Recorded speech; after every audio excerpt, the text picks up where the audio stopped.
J. William Schaff and colleagues from UCLA and the University of Wisconsin analyzed the microfossils with a cutting-edge technique called secondary ion mass spectroscopy.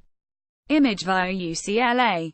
This month, scientists from UCLA and the University of Wisconsin-Madison announced the results of their analysis of rock samples found decades ago in Western Australia. They say the rocks contain fossils of 3.465 billion-year-old microorganisms, the oldest ones known. The study's lead author, paleontologist J. William Schaff of UCLA, collected the fossils in 1982 and interpreted them then as early life. Critics had argued they were just odd minerals that only looked like biological specimens.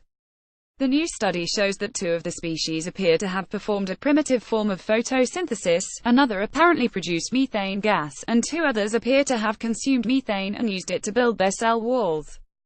Thus, according to these scientists, the new findings show the microfossils are indeed biological. Plus, they said, the fossils provide strong evidence to support an increasingly widespread understanding that life in the universe is common. Their work was published December 18, 2017 in the peer-reviewed journal Proceedings of the National Academy of Sciences. These scientists say their work strengthens the case for life existing elsewhere in the universe because, they say, it shows a diverse group of organisms had already evolved extremely early in the Earth's history. That early earthly life, combined with our knowledge of the vast number of stars in the universe and the growing understanding that planets orbit so many of them, suggests life is common in the universe. Schaff commented in a statement, "It would be extremely unlikely that life formed quickly on Earth, but did not arise anywhere else." The microfossils came from the Apex Chert, a rock formation in Western Australia. This area is among the oldest and best preserved rock deposits in the world. Image via John Valley UW-Madison. An epoxy mount containing a sliver of a nearly 3.5 billion-year-old rock from Australia's Apex Chert deposit. Image by Jeff Miller UW-Madison. The scientists say their study is the most detailed ever conducted on microorganisms preserved in such ancient fossils. They said their study is the first to establish what kind of biological microbial organisms they are, and how advanced or primitive they are. The study describes 11 microbial specimens from 5 separate taxa. According to these scientists, some represent no extinct bacteria and microbes from a domain of life called archaea, while others are similar to microbial species still found today.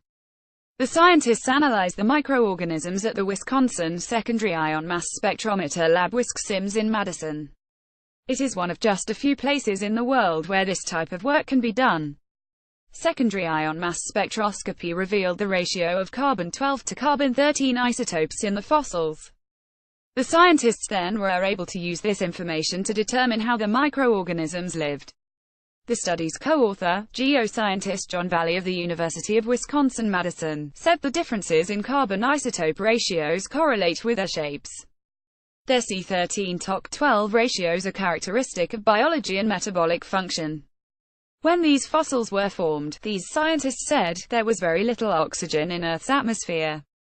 In fact, oxygen would have been poisonous to these microorganisms, and would have killed them, they said. Oxygen first appeared on Earth approximately 500 million years later, before its concentration in our atmosphere increased rapidly starting about 2 billion years ago. Thus, at the time these ancient microorganisms were alive, advanced photosynthesis didn't exist yet. The scientists also said the very existence of the rocks they analyzed is remarkable. That's because the average lifetime of a rock exposed on Earth's surface is about 200 million years.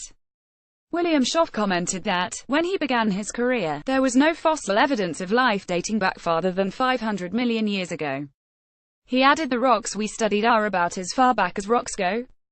An example of one of the microfossils discovered in a sample of rock recovered from the Apex Chert. A new study used sophisticated chemical analysis to confirm the microscopic structures found in the rock are biological. Image via J. William Schaff via UW-Madison. Schaff also said by 3.465 billion years ago, life was already diverse on Earth. That's clear. Primitive photosynthesizes, methane produces, methane uses. These are the first data that show the very diverse organisms at that time in Earth's history, and our previous research has shown that there were sulfur users 3.4 billion years ago as well. This tells us life had to have begun substantially earlier, and it confirms that it was not difficult for primitive life to form and to evolve into more advanced microorganisms. Schoff said scientists still don't know how much earlier life might have begun. But, he said, if the conditions are right, it looks like life in the universe should be widespread. Geoscientist John Valley, left, and research scientist Kuki Kitajima collaborate in the Wisconsin Secondary Ion Mass Spectrometer Lab WISC-SIMS. Photo via Jeff Miller, University of Wisconsin. Bottom line: scientists analyzed fossil microorganism specimens from 3.465 billion years ago, providing strong evidence to support an increasingly widespread understanding that life in the universe is common. Source: SIMS analyses of the oldest known assemblage of microfossils document their taxon-correlated carbon isotope compositions via UCLA and UW-Madison.